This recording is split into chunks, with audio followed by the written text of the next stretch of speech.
killing time. Thank you very much. All right, so it is now my pleasure to introduce our next company. It is First Cut Pro, and presenting are Moyo Oliona and Taylor Howe.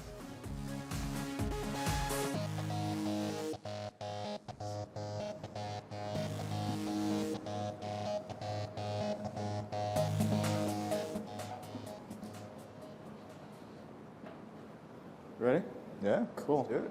So Breaking Bad, Iron Man, the E-Trade baby, these are good examples of video content that we love and enjoy watching. But for something like reality TV, 1 minute of the final product takes up to 17 hours of post-production. Well, part of the problem is a lot of teams are running around sifting through emails with long threads where someone hits reply all, scheduling meetings on calendars, long phone calls with people in multiple time zones. And if you're sophisticated, then we're talking about color-coded spreadsheets. Hi, my name is Moyo. I'm the creative director at First Cut Pro. And with me is Taylor, who's our head of product. First Cut Pro is a communication and project management tool for video professionals. For you devs in the room, think of us as a pivotal tracker for post-production. So to guide us through the example, we're going to introduce you guys to Paul. Paul and his team, there's a producer.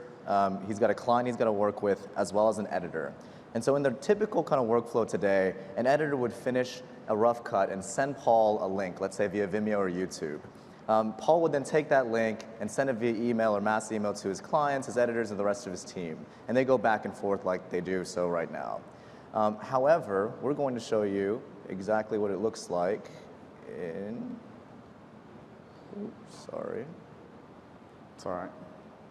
In First Cut Pro. There you go. Instead of doing emails and back and forth, all Paul needs to do is drop in a link and he creates a viewing room. And of course, we've got a viewing room created here. And so as you can see, the viewing room is, the sole focus is on the video itself and to give feedback on it. And so playing a video, Paul's watching the video and he sees there's something wrong with the color here. And so as he starts typing, you'll notice that we automatically pause the video for Paul. When he hits enter, it submits the video, the comment, the timestamp, and automatically resumes the video form as well. And so we know that there's been other comments or other teammates who have given feedback already. And so going through here, we see the clients left some stuff, and at timestamp, let's say 29 right here, it says transitions are too fast. And so Paul could then go in and say, okay, what does she mean by that? And by replaying, she sees, oh, okay, the transitions were pretty fast. And so responding to them, all he's got to do is say, agree. And that then replaces, let's say, emails going back and forth. Now, going through here as well, you notice that there's probably a lot of things going on.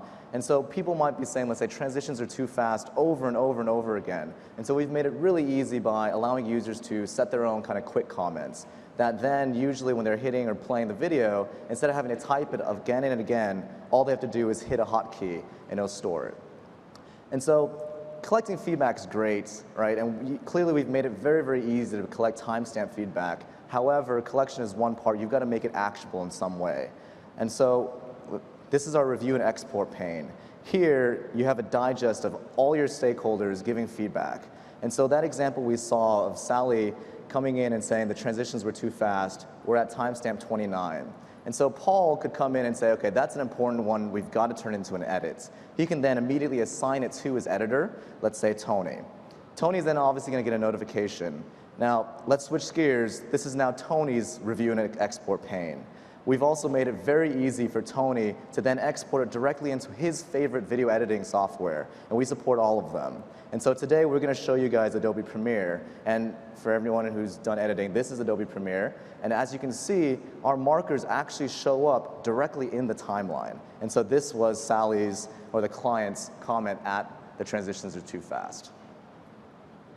All right, so part of working with Paul's team and companies that are similar is that we know the creators really do love us. Part of the reason why is because it's easy to use and it's easy to manage. IT department specifically loves because it's browser-based and we leverage using existing hosting infrastructure. Basically, they really don't have to do anything. Another thing that we've observed is teams that no matter how big or small they are, nor the type of content being created, Whether it's a commercial, a movie, or an educational video, teams are using First Cut Pro in exactly the same way to collaborate and manage on products. Another thing we've noticed that because they do love using us is there's a network effect amongst different companies. Now, keep in mind that everyone is a stakeholder in the world of video today. Whether you're a creative or a producer or a director, everyone uses video. So Paul's team started using, Paul's team started using First Cut Pro on a few pilot projects.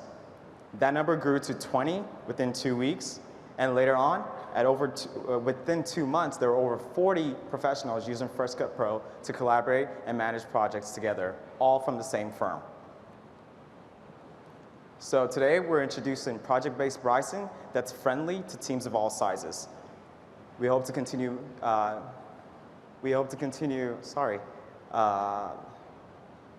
okay, thank you.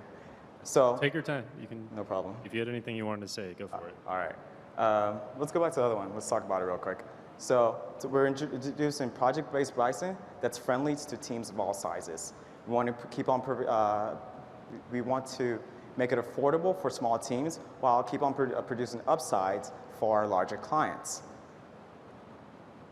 And today, we're announcing our native integration with Adobe, and by our next update, we would have met all standard and guidelines for the Motion Picture Association of America.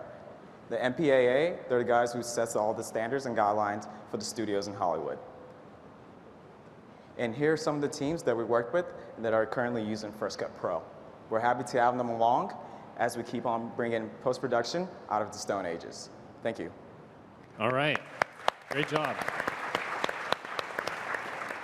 Judges, thoughts? No worries. You know, I thought that you gave a pretty good product pitch, but I didn't think the business pitch was that good. It's very clear to me that both of you know the product, you know the space really well. It's very authentic. It's great to see.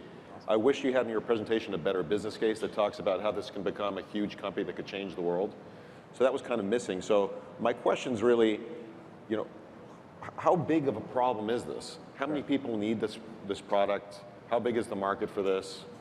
So in professional production today, it spans movies, broadcast, education, commercials, advertising. There's probably about 30 billion plus spent on wages and video software across the industry today. And you know, right now we probably don't know the exact amount that we'd probably be worth in there. But I mean, Avid, Adobe, they're doing huge, and there are only one person on the team as the editor using that software, and our software spans all of them. Okay, but that still doesn't tell me about how big the market is for the software that you sell. Sure. So right now there's probably about 20,000 advertising agencies in general.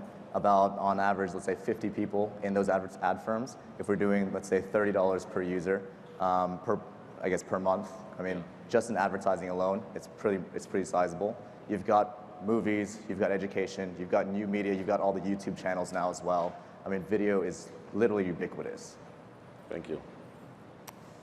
So I've got some friends that work at these agencies, and a lot of them, their entire job is communicating with the client. Mm-hmm. So this seems really useful for like internally, you know, managing the creative process. But how do you get the client to actually log into some brand new system that no other agency is using? Yeah. That you know, seems easier for them to pick up the phone and yell at the producer than it is to, you know, click around in some weird interface. Sure. So our whole goal was to make it extremely easy to use. And so I didn't necessarily show it, but one of the things was like you could have your client come in as a guest user. There's nothing really to sign in or log into. They just submit an email. They go in, no accounts required, and it's now logged, right? All of that goes back to the production crew.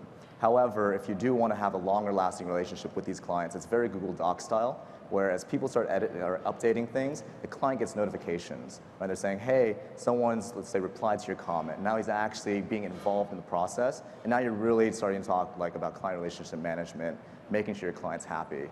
Right? The client's saying something now, and it goes directly to the editor who's going to make the actual edits, versus going through, let's say, a producer, the producer then telling the creative, and the creative then telling the editor. Okay. Well, but what's your pitch for people whose entire job is to sit between the editor and the client? Like, that's their day job, right? Sure. You're kind of eliminating Well, their job. I mean, it's one of those things that they still need to manage the accounts, right? You still need people there to manage everything, right? And that's effectively what the account managers or executive producers are doing. Yeah. So you had a very impressive list of customers. I'm curious. I didn't catch sort of what were they using before you guys, and what insights do you have that these competitive products don't have? Like, Sure. why are you going to win? Sure. So what they're using today, there are some competitors to us. We're not going to say there's not. But typically, the industry, they're using emails, the phone calls, meetings person. One of our larger clients today, they completely switched from spreadsheets, right, to us. And the spreadsheet we saw there was actually a client spreadsheet. Okay. What we think we have better, let's say, than our competitors today is our insight into the larger firms, the IT, big enterprise, where our strategy was, look, we don't do any of the hosting. You keep your content on your servers wherever you want. We'll work with that and use those as sources while we wrap the experience or provide the experience. Right. So you guys have accomplished quite a bit on the product side on very little capital raised. On the business side, what's the plan for acquiring customers? How do you approach them? What's the process? So as of today, right now it's word of mouth. It's us going out and doing kind of literally enterprise sales things. However, just like we saw there, we've seen natural, it's a collaborative kind of project tool. In this industry, it's very freelancer and contractor focused, where literally today this editor is using the software and he's probably working on 3 to 4 other projects with other teams at the same exact time. And what we've already seen where, for example, there was one client who was working with Disney. They worked with Disney, and then the next client they worked with was SeaWorld. And now SeaWorld is using First Cut Pro. Any other questions? All right, well, that's First Cut Pro. Thank you guys very much.